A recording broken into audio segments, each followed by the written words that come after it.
भारत के संविधान के आर्टिकल 38 भारत को एक वेलफेयर स्टेट के तौर पर पेश करता है और सरकार की जिम्मेदारी है कि बजट और उससे जुड़ी वेलफेयर स्कीम्स के जरिए इन आर्टिकल्स को हकीकत में लाया जाए।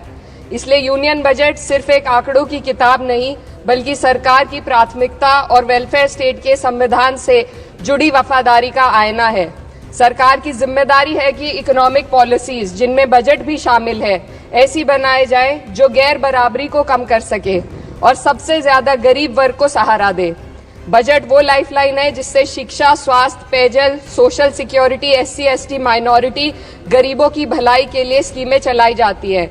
मगर ये बजट को देखकर महसूस होता है कि ये भविष्य के निर्माण से ज्यादा हेडलाइन बटोरने का एक दस्तावेज है।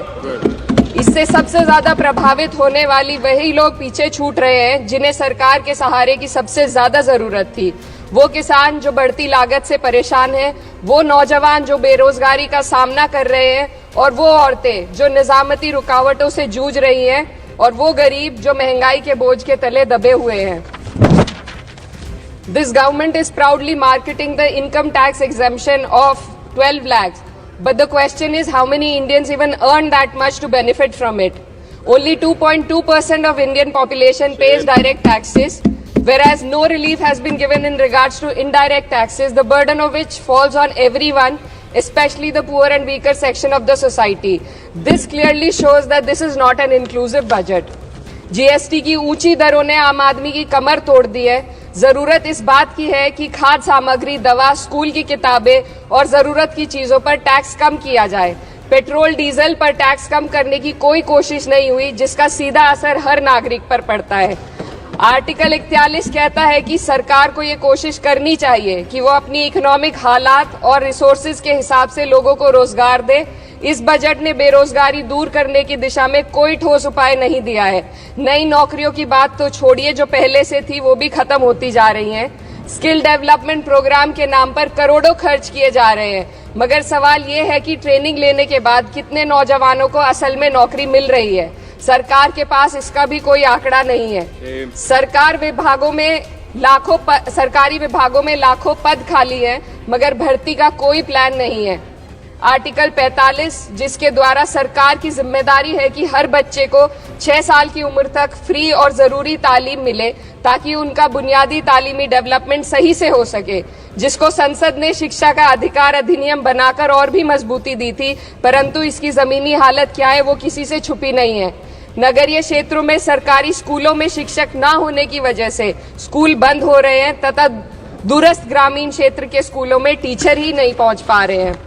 सरकार कह रही है कि डिजिटल इंडिया और AI से तालीम का इंतजाम होगा, मगर जरा जमीन पर देखिए, उत्तर प्रदेश में सिर्फ 22% सरकारी स्कूलों में कंप्यूटर है।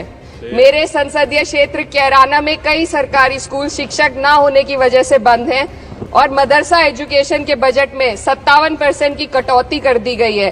क्या यही सबका साथ सबका विकास है? इसी तर्ज पर अस्पताल हैं जहां पर डॉक्टर नहीं है। आर्टिकल 47 अच्छी सेहत और जिंदगी के स्टैंडर्ड को बेहतर बनाने की आवश्यकता पर जोर देता है।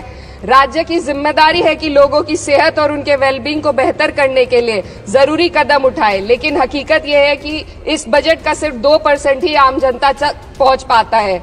शामली जिले में 84 डॉक्टर की पोस्ट स्वीकृत है, मगर सिर्फ 29 डॉक्टर काम कर रहे हैं और गायनोकोलॉजिस्ट मात्र 1 है।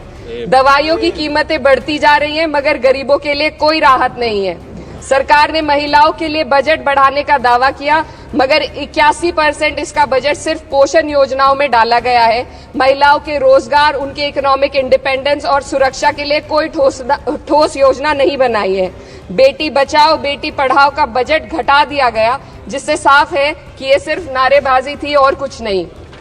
किसानों की बदहाली हम सबके सामने है, लगातार चलती आ रही है। 2016 में कहा गया था कि 2022 तक किसानों की आमदनी दोगुनी होगी, मगर 2025 आ गया और MSP पर कोई ठोस गारंटी आज भी दी नहीं गई है। गन्ना किसानों का बकाया अब तक नहीं मिल पा रहा है, और तो और उत्तर प्रदेश में अभी तक गन्ना मूल्य भी तय नहीं किया गया है। DAP, यूरिया और खाद की कमी से परेशान किसान आज भी सड़क पर प्रदर्शन कर रहे हैं। मजदूरों के लिए जो सबसे बड़ी योजना मनरेगा थी, सरकार कहती है कि मनरेगा ग्रामीण भारत की रीढ़ है, मगर बजट में कोई भी बढ़ोतरी नहीं मिलना बहुत शर्मसार है। औसतन 44 दिन का ही रोजगार मिल रहा है, जबकि स्कीम 100 दिन की गारंटी की होती है। भारतीय रेलवे देश के लोगों की जीवन रेखा है और इसी से यहाँ के लोगों की आर्थिक एवं सामाजिक जिंदगी चल रही है। देश के हर हिस्से को रेल कनेक्टिविटी से जोड़े जाना सरकार की कल्याणकारी नीति का हिस्सा है। मेरे संसदीय क्षेत्र कैराना के रेलवे से जुड़ी 2 मांगे लंबे समय से लंबित हैं। दिल्ली शामली सहारनपुर रेल लाइन का दोहरीकरण और पानीपत शामली मेरठ लाइन का सर्वे अति शीघ्र कराए जाने की बहुत पुरानी मांग को बजट में शामिल किया जाना चाहिए। देश भर में बिजली की दरें बेहद असमान हैं। उत्तर प्रदेश में ये दरें बहुत ज्यादा हैं। देश भर में एक समान बिजली दरें लागू करने का प्रावधान किया जाए। रिवैम्प योजना में हर घर तक बिजली पहुंचाने के लिए एलटी लाइन बनाने का प्रावधान भी जोड़ा जाए। कृषि उपकरणों व खाद डीएपी को जीएसटी से मुक्त किया जाए। किसानों की एमएसपी की मांग को पूरा करने के साथ साथ उत्तर प्रदेश के किसानों को गन्ना मूल्य निर्धारण पिछले वर्ष से बढ़ाकर किया जाना बेहद जरूरी है। जनपद शामली व मुजफ्फरनगर को एनसीआर में तो शामिल किया गया है, परंतु वहां पर कोई विकास नहीं हुआ तथा उसको कोई भी लाभ नहीं मिला है। वहां के लोग सिर्फ प्रदूषण के बाध्यकारी नियमों से परेशान हैं, इसलिए दोनों जनपदों को एनसीआर की सीमा से बाहर किया जाना चाहिए। मेरे संसदीय क्षेत्र में मैं कुछ चीजें बजट स्पीच में ऐड करना चाहती हूँ। एक, ट्रॉमा सेंटर और जिला अस्पताल के अपग्रेडेशन की भी मांग है। जनपद शामली और सहारनपुर में एक महिला डिग्री कॉलेज खोला जाए। कैराना में सर जस्ट कंक्लूडिंग, यमुना नदी के घाट पर सौंदर्य कार्य का भी कार्य जोड़ा जाए। जनपद शामली में टेक्सटाइल पार्क की स्थापना की जाए और जो संसद निधि है सांसदों को केवल 5 करोड़ रुपए दिए जाते हैं और एमएलए उत्तर प्रदेश के एमएलए को भी 5 करोड़ दिए जाते हैं। हमारी मांग है या तो इसे बढ़ाकर 25 करोड़ किया जाए या फिर सिरे से खारिज किया जाए। Sir just one The union budget was an opportunity to address the pressing...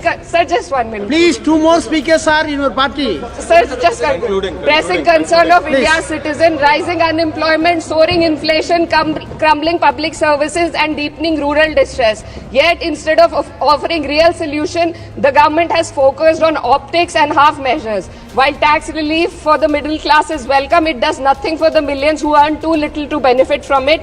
Education remains underfunded, rural employment stagnates, and farmers continue to struggle without meaningful support. The delays in conducting the census and caste census further exposes the government's disregard for data-driven policy making and social justice. India needs a budget that prioritizes its people, not just its economic headlines. A budget that invests in human capital, strengthens social security, and ensures dignity and stability for all.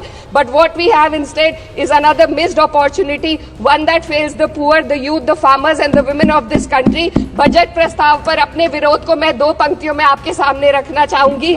बेदम हुए बीमार दवा क्यों नहीं देते? बेदम हुए बीमार दवा क्यों नहीं देते? तुम अच्छे मसीहा हो, शिफा क्यों नहीं देते? मिट जाएगी मखलूक तो इंसाफ करोगे, मुंसिफ हो तो हश्र उठा क्यों नहीं देते?